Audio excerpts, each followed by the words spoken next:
الحمد لله رب العالمين والصلاة والسلام على سيد الأنبياء والمرسلين أما بعد فأعوذ بالله من الشيطان الرجيم بسم الله الرحمن الرحيم الصلاة والسلام عليك يا رسول الله وعلى آلك وصحبك يا حبيب الله الصلاة والسلام عليك يا نبي الله وعلى آلك وأصحابك يا نور الله. علامہ یوسف بن اسماعیل نبہانی رحمۃ اللہ تعالی علیہ بڑے بڑے عاشق رسول ہیں. آپ نے درود پاک کی فضیلت پر کئی کتابیں لکھی. آپ خود اپنا واقعہ لکھتے ہیں. ایک مرتبہ کسی شخص نے مجھ پر جھوٹا الزام لگا دیا. اس الزام کی وجہ سے وقت کے سلطان نے میرے لیے حکم سنایا کہ انہیں شہر سے نکال دیا جائے. یہ سن کر مجھے پریشانی ہوئی. یہ جمعرات کا دن، جمعہ کی رات کو میں نے 1000 مرتبہ استغفار پڑھا، پھر 350 مرتبہ یوشی پڑھا. اللہم صلی علی سیدنا محمد وعلی آل سیدنا محمد قد ضاقت حیلتی ادرکنی یا رسول اللہ. یہ پڑھ کر میں سو گیا. پھر تہجد کے وقت اٹھ کر دوبارہ 1000 مرتبہ درود پڑھا، پھر استغاثہ کیا. اس کی برکت یوں ظاہر ہوئی کہ اگلے ہی دن میری بے گناہی ثابت ہو گئی اور خلیفہ نے خط بھیج کر میری بے گناہی کا اظہار کیا. یا ایھا الذین آمنوا اتقوا اللہ وابتغوا الیہ الوسیلۃ وجاہدوا فی سبیلہ لعلکم تفلحون. صدق اللہ العظیم وصدق رسولہ النبی الکریم صلی اللہ علیہ وسلم. محترم بزرگوں اور دوستوں، ہم نے پارہ 6 سورہ مائدہ کی آیت نمبر 35 سننے کی سعادت حاصل. اس آیت کریمہ میں فلاح، کامیابی کے 3 اہم اصول بیان کیے گئے. ارشاد ہوتا ہے یا ایھا الذین آمنوا اتقوا اللہ، اے وہ لوگوں جو ایمان لا چکے ڈرو اللہ سے. یہ کامیابی کا پہلا اصول، تقوی اختیار کرنا. چاہے ہم کوئی بھی کام کرنے جا رہے ہیں، اس میں ہمیں کامیابی چاہیے اور مستقل کامیابی چاہیے. ایسی کامیابی جو صرف دنیا کی حد تک نہ ہو بلکہ آخرت میں بھی کام. آئیے ایسی کامیابی کے لیے اس کام میں تقوی اختیار کیا جائے. مثلا آپ کوئی کاروبار کرنے جا رہے ہیں، اس میں سودی لین دین سے بچیں، لوگوں کو دھوکہ دینے سے بچیں، جھوٹ بولنے اور جھوٹی قسم کھانے سے بچیں، ناپ تول وغیرہ میں کمی سے بچیں. ایسے ہی تعلیم کا معاملہ ہے. آپ تعلیم حاصل کر رہے ہیں، اگر چاہتے ہیں کہ تعلیم میں کامیابی ملے، آپ کی تعلیم آپ کے لیے دنیا آخرت کی کامیابی کا ذریعہ بنے. اس میں گناہوں سے بچیں، امتحانات میں نقل سے بچیں، اسلام مخالف باتیں پڑھنے سننے دوسروں تک پہنچانے سے بچیں. ایسے ہی شادی بیاہ کا معاملہ ہے، اس میں گناہوں سے بچیں، دھول تماشوں سے بچیں، ناچ رنگ کی محفلیں نہ سنیں. غرض ہم کوئی بھی کام کرنے جا رہے ہیں، اگر ہم چاہتے ہیں کہ ہمیں اس کام میں مستقل کامیابی ملے ایسی کامیابی کہ دنیا کے ساتھ ساتھ آخرت میں بھی کام آئے۔ اس کے لیے سب سے پہلا اصول یہ ہے کہ اس کام میں جتنے بھی گناہوں والے پہلو بنتے ہیں ان سب سے بچ جائیں۔ اگر ہم ایسا کریں گے تو انشاءاللہ کریم کامیابی ہمارے قدم چومے گی۔ اللہ پاک نے مزید فرمایا وَابْتَغُوا إِلَيْهِ الْوَسِيلَةَ، اور تلاش کرو طرف اس کے وسیلہ۔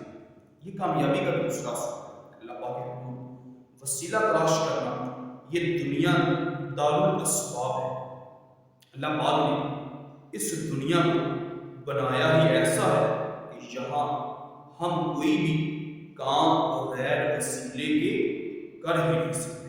ہم دنیا میں آئے ماں باپ کے وسیلے سے، علم سیکھتے ہیں استاد کے وسیلے سے، مال و دولت اور رزق وغیرہ ملتا ہے کاروبار کے وسیلے سے، شفا ملتی ہے حکیموں طبیبوں کے وسیلے سے، یہاں تک کہ اللہ پاک نے ہمیں ایمان، قرآن اور اپنی رحمت بھی عطا فرمائی تو بلا واسطہ نہیں، بلکہ یہ سب نعمتیں حضور سرور کائنات صلی اللہ علیہ وسلم کے وسیلے سے عطا فرمائی۔ غرض کہ اس دنیا میں کوئی بھی کام بغیر وسیلے کے ہوتا ہے، کیونکہ اللہ پاک نے اس دنیا کو دارالاسباب بنایا ہے۔ لہٰذا جب بھی کوئی کام کرنا ہے، کاروبار کرنا ہے، تعلیم حاصل کرنی ہے، شادی بیاہ کا معاملہ ہو، اپنا گھر بنانا یا خریدنا ہو، کوئی بھی کام کرنا ہو، اگر اس میں مسلسل کامیابی اور مستقل کامیابی چاہتے ہیں تو وہ کام کرنے سے پہلے اللہ پاک کے قرب کا وسیلہ تلاش کریں، انشاءاللہ کریم کامیابی نصیب ہوگی۔ پھر اللہ پاک نے فرمایا وَجَاهِدُوا فِي سَبِيلِهِ، اور کوشش کرو اللہ کے راستے میں۔ یہ کامیابی کا تیسرا اصول، اللہ پاک کی راہ میں خوب کوشش کرنا، یہ کامیابی کا وہ اہم اصول ہے کہ اس کے بغیر کامیابی شروع ہی نہیں۔ ہمارے یہاں بہت سارے لوگوں کی ایسی نفسیات ہوتی ہیں کہ وہ چاہتے ہیں کہ بس چھت کھلے، کہیں آسمان سے کامیابی گرے اور سیدھی میرے قدموں میں پہنچ جائے، کسی صاحب نظر کی مجھ پر نظر پڑے اور میں لمحہ بھر میں دنیا کا کامیاب ترین انسان ہوں۔ یہ صرف ایک خواب ہے۔ بعض دفعہ اللہ پاک کے کسی نیک بندے کی نظر پڑ بھی جاتی ہے، وہ ایک نظر دنیا آخرت سنوار بھی دیتی ہے، مگر یہ کبھی کبھار ہوتا ہے۔ عام حالات یہی ہے کہ کامیابی حاصل کرنے کے لیے ہمیں محنت کرنی پڑتی ہے۔ لہٰذا اگر کامیابی چاہتے ہیں تو خوب خوب محنت کریں، اور یہ محنت کرنی کس انداز پر ہے؟ فرمایا فی سبیلہ، اللہ کے راستے۔ محنت کرنے کے بھی مختلف زاویے ہوتے ہیں۔ کچھ لوگ گناہوں بڑے کاموں میں محنت کرتے ہیں، کچھ لوگ فضولیات میں محنت کرتے ہیں، کچھ لوگ محنت کرتے ہیں مگر ان کا مقصد صرف مال و دولت، دنیاوی عزت، شہرت اور نام کمانا ہوتا ہے۔ اس سے بھی بعض دفعہ کامیابی تو مل جاتی ہے مگر وہ عارضی ہے، عارضی کامیابی ہوتی ہے۔ جب تک سانس چل رہی ہے کامیابی، جیسے ہی سانس ٹوٹی، آنکھیں بند ہوئی، روح نے پرواز کی، ساری عزت، شہرت، نام، مال، دولت، پیسہ سب ختم، وہ عارضی کامیابی دم توڑ جاتی ہے۔ اس لیے کامیابی چاہتے ہیں اور مستقل کامیابی چاہتے ہیں تو محنت کریں، ضرور کریں، مگر ایسی کریں جو رب کے راستے میں، اس محنت میں نیت اچھی ہو، دل میں اخلاص ہو، اللہ پاک کی رضا مقصود ہو، دل میں فکر آخرت ہو، جنت میں جانے کا شوق ہو، پھر آپ محنت کریں، اچھے کاموں میں محنت کریں، دنیا آخرت میں بھلائی دلانے والے کاموں میں محنت کریں۔ جب اس انداز پر فکر آخرت کے ساتھ، اچھی اچھی رشتوں کے ساتھ دل میں اخلاص رکھ کر محنت کریں گے تو انشاءاللہ کریم ایسی کامیابی نصیب ہوگی جو دنیا ہی نہیں بلکہ ایک مرتبہ خلیفہ ہارون الرشید کے دربار میں ایک شخص آیا اور اس نے اپنے کمالات دکھانے کی اجازت چاہی، اسے اجازت دے دی۔ اب اس نے صحن کے درمیان میں ایک سوئی گاڑ اور دور جا کر دوسری سوئی پھینکی۔ یہ سوئی گڑی ہوئی سوئی کے ناکے میں سے گزر گئی۔ لوگوں نے اس کی ایسی مہارت دیکھ کر خوب داد دی۔ خلیفہ ہارون الرشید نے بھی یہ تماشا دیکھا، پھر حکم دیا اس نوجوان کو 10 دینار انعام دیے جائیں اور ساتھ ہی 10 کوڑے بھی ڈلائے جائیں۔ یہ انوکھی بات ہی، انعام بھی دیا جا رہا ہے، سزا بھی سنائی جا رہی ہے۔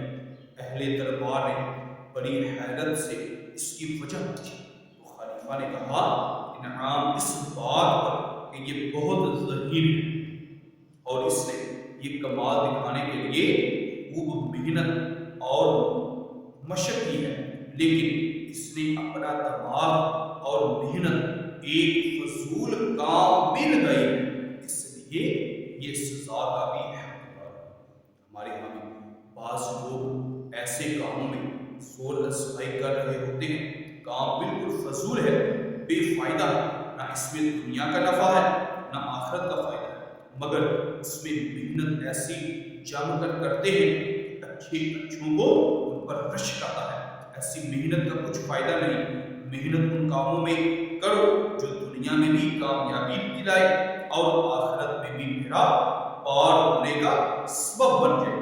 لہذا محنت کرو، فی سبیل ہی یعنی اللہ پاک کے راستے میں کرو۔ یہ 3 اصول تقوی، وسیلہ، محنت، فی سبیل اللہ، یہ 3 اصول اپنائیں گے تو کیا ملے گا؟ اللہ پاک نے فرمایا لعلکم تفلحون، تاکہ تم کامیاب دنیا میں، آخرت میں، اس زندگی میں، موت کے بعد والی زندگی میں، زندگی کے ہر میدان میں، قبر میں، حشر میں، میزان پر، پل صراط پر، ہر جگہ کامیابی مل جائے۔ پہلے اسلامی بھائی، کامیابی کے 3 اصول ہی اپنی جگہ بہت اہمیت رکھتے ہیں، البتہ ان میں سے ایک اصول جس سے عموماً غفلت بڑھتی جاتی ہے اور بعض لوگ اس حوالے سے وسوسوں کا بھی شکار ہوتے ہیں، وہ اصول یہ ہیں وسیلہ۔ اس آیت کریمہ میں اللہ پاک نے صاف صاف ارشاد فرمایا فابتغوا الیہ الوسیلہ، اور تلاش کرو طرف اس کے وسیلہ۔ وسیلہ کا معنی ہے ہر وہ چیز یا کام جس کے ذریعے اللہ پاک کا قرب حاصل کیا جائے۔ مثلا نماز پڑھنے سے اللہ پاک کا قرب ملتا ہے، لہٰذا یہ بھی ایک وسیلہ ہے۔ روزہ رکھنے سے اللہ پاک کا قرب ملتا ہے، یہ بھی ایک وسیلہ ہے۔ زکوٰۃ دینے سے، صدقہ خیرات کرنے سے، حج کرنے سے، عمرہ کرنے سے، تلاوت کرنے سے، ذکر و درود کے ذریعے، غرض ہر نیک کام کے ذریعے اللہ پاک کا قرب ملتا ہے، لہذا ہر نیک کام ایک وسیلہ ہے۔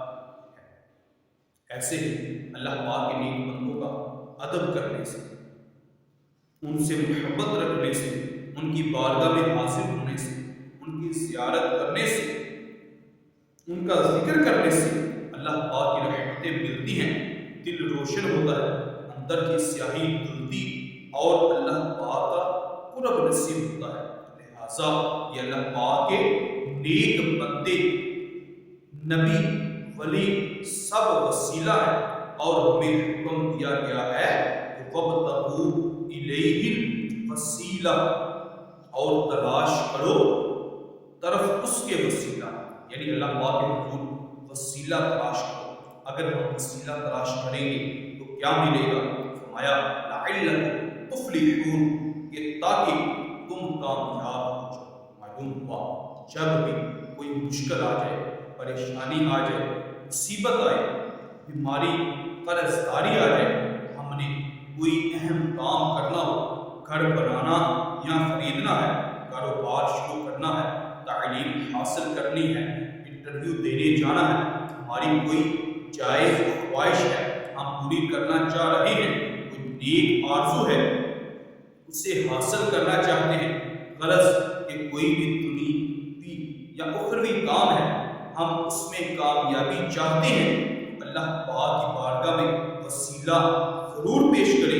نیک اعمال کا بھی وسیلہ پیش کیا جا سکتا ہے، مثلا نیک گھر کا افتتاح کرنا ہے، اس میں قرآن خوانی کر لے یا کروا لے، صبح کام کے لیے نکلنے لگے ہیں، مصنون دعائیں پڑھ لیں، درود شریف پڑھ لیں، کوئی بیمار ہو گیا ہے، ڈاکٹر کے پاس جانے لگے ہیں، اس سے پہلے صدقہ دے لیں، یوں کسی نہ کسی نیک کام کا وسیلہ ضرور پکڑ لیں، اس کی برکت سے انشاءاللہ کریم کامیابی نصیب ہو جائے گی۔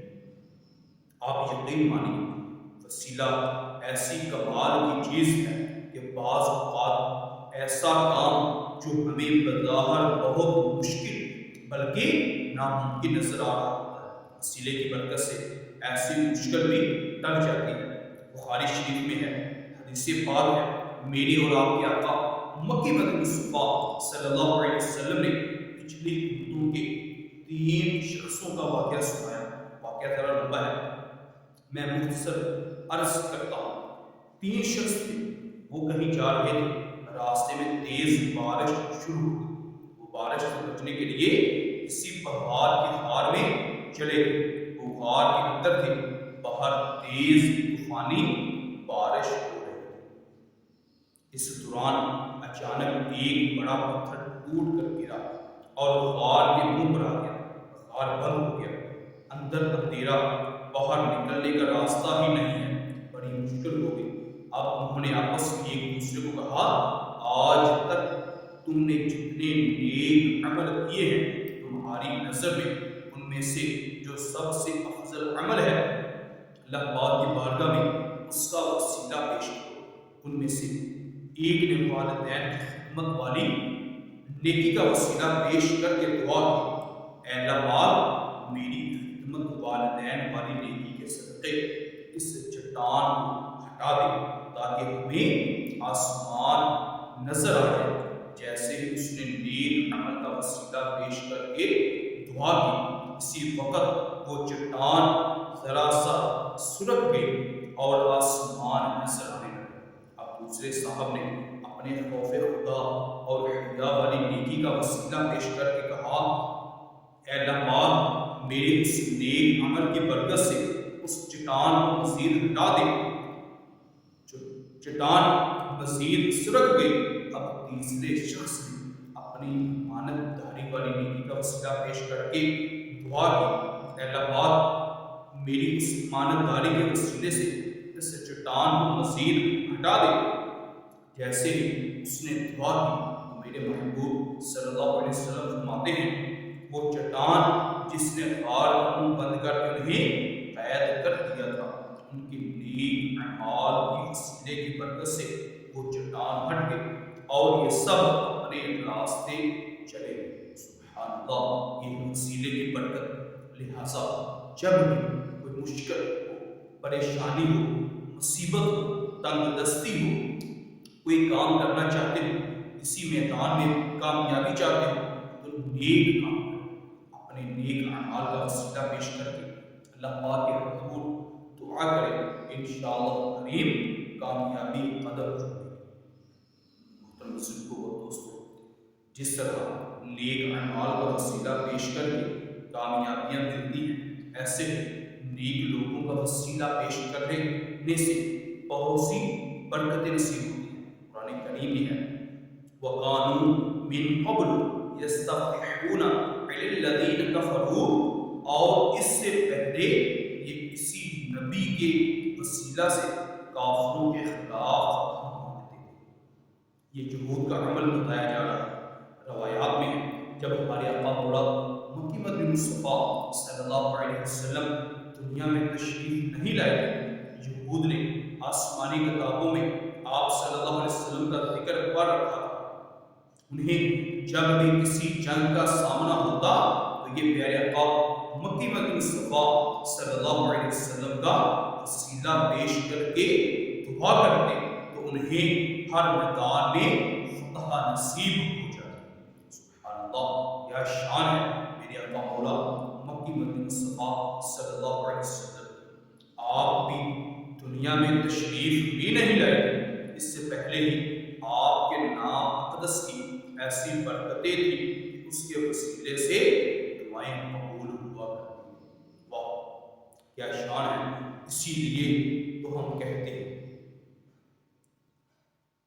آپ کو ایک اور ایمان فروز بات، انسان جب اس دنیا میں آیا، جب اس زمین پر قدم رکھا، تو اس زمین پر انسان کو سب سے پہلی کامیابی ملی، وہ بھی نام مصطفیٰ صلی اللہ علیہ وسلم کے وسیلے ہی سے ملی. جی ہاں، حدیث پاک میں ہے، اور یہ حدیث پاک امام حاکم نے، امام بہقی نے اور بہت سارے محدثین نے ذکر کیا. اس پاک کا خلاصہ یہ ہے کہ حضرت آدم علیہ السلام سے جنت میں وہ ایک لغزش ہوئی. وہ گناہ نہیں تھا، غلطی نہیں تھی، بلکہ ایک لغزش تھی. مگر جن کے رتبے ہیں سوا ان کے سوا مشکل ہے. جو بڑے رتبے والے ہوتے ہیں وہ اپنی معمولی لغزش کو بھی کم نہیں سمجھتے.